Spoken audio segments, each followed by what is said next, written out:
அதனாலதான் அந்த ப்ரொஜெக்ட் வைக்க இருக்கு. நான்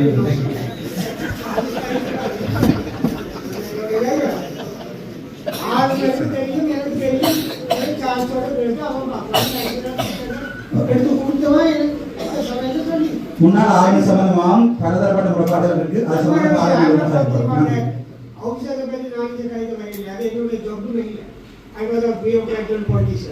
அவருடைய நான் சொல்றேன் செக்ரட்டரி தெரியும் பீஸ் தெரியும் அவ்வளோ அமைச்சர் அவர்கள் நாங்கள் தெரியும் அதை நீங்களே பேசி எல்லாரும் நாங்கள் தான் கிடைச்சாங்க அமைச்சருக்கு தெரியும்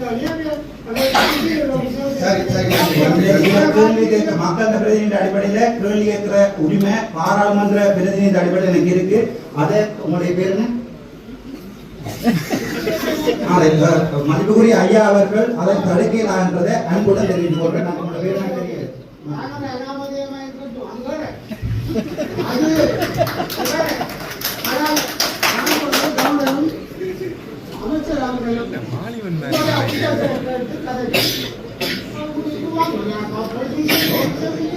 இல்ல அப்படி என்றால் இதுக்குரிய மக்களுடைய பிரதிநிதிகளை கூட நீங்க பேசாது. அன்பார்ச்சுனேட்லி நீங்க இந்த மற்ற மக்களோட பிரதிநிதியாக வர முடியாம போயிட்டு அடுத்த முறை ட்ரை பண்ணுமாறு அன்புடன் கேட்டுக்கொள்ளுங்க.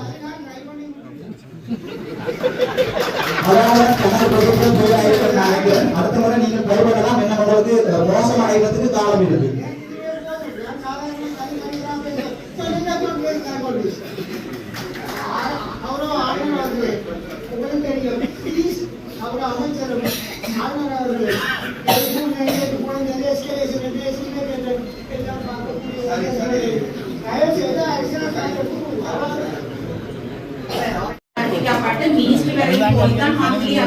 பண விடுவிப்பு செய்யப்பட்டு கொண்டிருக்கிறது. அதைத்தான் நான் ஏற்கனவே சொல்லியிருந்தேன்.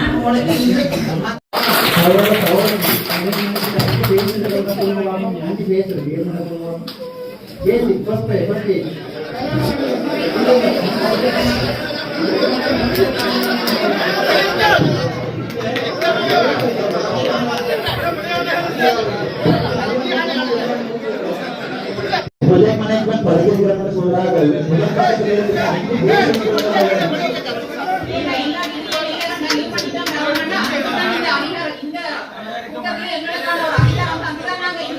அதிகாரம்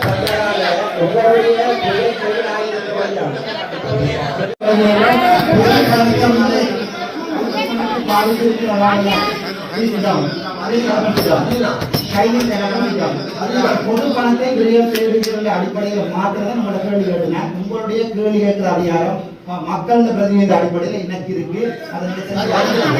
அவங்கள்ட்ட கேள்வி கேட்டு அவங்க அதுக்கு மேல என்ன இன்னும் தக்க பண்ணி கொண்டு இருக்கிறீங்க.